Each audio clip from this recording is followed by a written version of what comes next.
여러분 안녕하세요. 오늘 좀 흥미로운 자료를 같이 보려고 하는데요. 제목부터가 약간 역설적이에요. 성경을 초자연적으로 읽는 자연스러운 행위. 네, 그렇죠. 제목만 들으면 이게 뭔가 싶죠. 보통 성경 읽기는 되게 영적인 거, 신앙적인 거라고만 생각하기 쉬운데 맞아요. 근데 이 자료는 오히려 우리가 그냥 보통 쓰는 능력들, 뭐 주의 깊게 보고 듣고 생각하는 이런 거 있잖아요.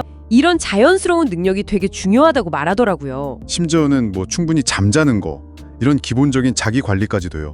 그래서 저도 그 부분이 좀 신선했어요. 아니, 잠자는 게 어떻게 초자연적인 읽기랑 연결되지 싶었는데 그게 바로 포인트인 것 같아요. 하나님이 우리의 그런 뭐랄까 평범한 능력들을 통해서 더 깊은 걸 보여주시는 경우가 많다는 거죠. 인간적인 걸 건너뛰는 게 아니라 오히려 사용하신다는 거군요. 네, 맞아요. 그걸 통로로 삼으신다는 관점. 베드로가 예수님 알아봤을 때도 그게 뭐 베드로의 경험이나 이성 이런 걸 쓴 거잖아요. 그렇죠. 평범한 감각으로 본 거죠. 근데 예수님은 그거 하나님이 알게 해주신 거야 이렇게 인정해 주셨잖아요. 그런 능력인 거죠. 그렇군요. 듣고 보니 그 저자가 예수님의 성육신이랑 성경의 영감을 비교한 것도 좀 이해가 가네요. 네, 그 부분도 흥미롭죠. 예수님이 완전한 하나님이면서 또 완전한 인간이셨던 것처럼 성경도 하나님의 말씀이지만 인간의 언어, 인간 저자를 통해 쓰였다는 그 이중적인 본성. 맞습니다. 그래서 이게 그냥 영적으로만 접근할 게 아니라 우리의 이성, 경험, 이런 자연적인 능력도 같이 사용해야 한다는 걸 강조하는 거죠. 네. 그래서 구체적인 방법 툴로 APAT라는 걸 제시하더라고요. 알파벳 4글자요. 네, APAT. 각 단계가 이전 단계 위에 딱 쌓여서 더 깊은 이해로 나아갈 수 있게 도와주는 그런 구조예요. 자, 그럼 그 APAT 하나씩 좀 자세히 볼까요? 네, 첫 번째 A가 인정하기, admit. 뭘 인정하는 걸까요? 이건 뭐랄까 시작부터 되게 중요한데요. 우리 힘만으로는 성경의 깊은 뜻을 다 알 수 없다는 걸 솔직하게 겸손하게 인정하는 거예요. 내 능력의 한계를 먼저 아는 거군요. 네, 조나단 에드워즈라는 신학자도 교만이 영적인 빛을 가로막는 가장 큰 방해물이라고 했거든요. 내가 다 알 수 있어 하는 마음을 내려놓는 게 첫 단추인 셈이죠. 그렇군요. 겸손하게 한계를 인정하고 그 다음 P는 pray, 기도하기. 이건 그냥 하나님 읽겠습니다 이런 기도랑은 좀 다르겠죠? 네, 좀 더 구체적이에요. 단순히 읽는 행위 자체보다는 읽으면서 하나님의 뜻을 깨닫고 받아들일 수 있도록 마음과 생각을 열어달라고 구하는 거죠. 마음을 열어달라는 기도. 네, 저자는 마음이 말씀을 향하게 해달라, 영적인 눈을 열어서 놀라운 걸 보게 해달라, 또 하나님을 경외하는 마음으로 하나 되게 해달라, 만족하게 해달라, 그리고 인도하고 가르쳐달라. 이런 구체적인 기도 제목들을 제시해요. 지식 습득을 넘어서는 거죠. 정말 마음의 준비를 하는 단계네요.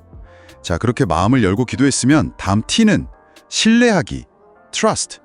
이것도 그냥 하나님 믿습니다랑은 좀 결이 다른 것 같은데요. 맞아요. 여기서 말하는 신뢰는 그냥 막연한 믿음이라기보다는 성경에 기록된 하나님의 구체적인 약속들 있잖아요. 네네. 특히 지금 내가 처한 상황이나 고민과 관련된 약속을 딱 붙드는 거예요. 예를 들어서 어떤 구절이 너무 어렵고 이해가 안 될 때 하나님이 온유한 자를 가르치시고 인도하신다. 이런 약속, 시편 25편 같은 거요. 그걸 기억하면서 하나님, 약속대로 제게도 가르쳐주세요 하고 의지하는 거죠. 상황에 맞는 구체적인 약속을 붙드는 신뢰군요. 자, 그러면 인정하고 기도하고 신뢰하고 그 다음 A는 행동하기, act. 아까 말한 그 자연스러운 능력을 이제 쓰는 단계인가요? 네, 바로 그거죠. 이제 진짜 우리가 가진 능력을 발휘하는 거예요. 주의 깊게 읽고 모르는 단어 찾아보고 문맥이 어떤지 살피고 관련 구절들 찾아보면서 연구하고. 그냥 감 떨어지길 기다리는 게 아니네요. 그렇죠. 굉장히 능동적인 참여예요. 하나님이 우리의 이런 노력을 통해서 역사하시는 경우가 많거든요. 우리가 할 수 있는 최선을 다해서 이해하려고 애쓰는 거죠. 적극적인 노력이 필요한 거군요. 그리고 마지막 T는 감사하기, thank. 이건 좀 당연해 보이기도 하는데 왜 중요할까요? 이게 어떻게 보면 전체 과정을 마무리하면서 또다시 처음으로 돌아가게 하는 힘이 있어요.